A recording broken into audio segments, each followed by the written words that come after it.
Le gouvernement allemand adopte un projet de loi sur un troisième genre.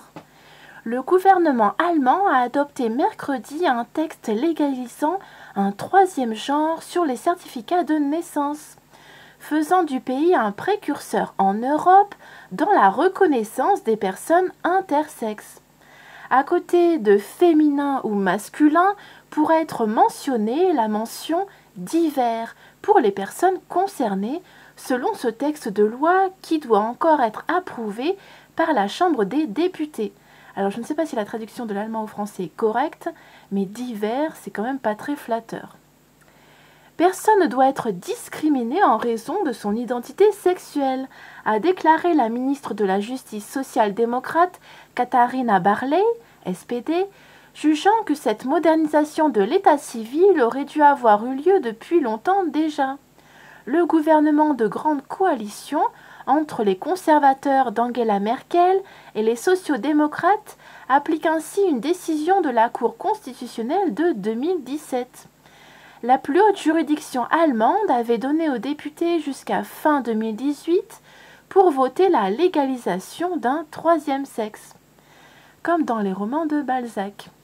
Jusqu'à présent, il était possible en Allemagne, depuis mai 2013, de ne pas renseigner le champ relatif au sexe en le laissant vide, les intéressés pouvant ensuite, au cours de leur vie, soit faire le choix d'un sexe masculin ou féminin, soit garder la mention du sexe non renseigné. D'autres pays en Europe se sont aussi engagés sur la voie d'une reconnaissance d'un troisième genre, comme les Pays-Bas ou l'Autriche. En France, tout individu doit être rattaché dans les 5 jours suivant la naissance à un des deux sexes masculin ou féminin.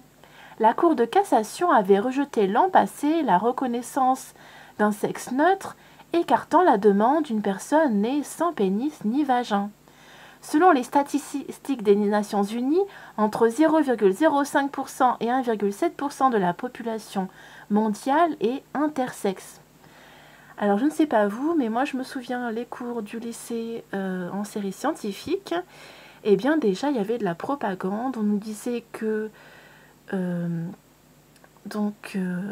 tout ce qui est génétique, c'est pas aussi important que ce qui est phénotypique, que ce qu'on peut voir. Donc en fait, ça laissait une brèche ouverte pour ceux qui disaient qu'ils se considéraient d'un sexe ou d'un autre, malgré le fait que génétiquement, ils étaient bien prédéterminés à la base.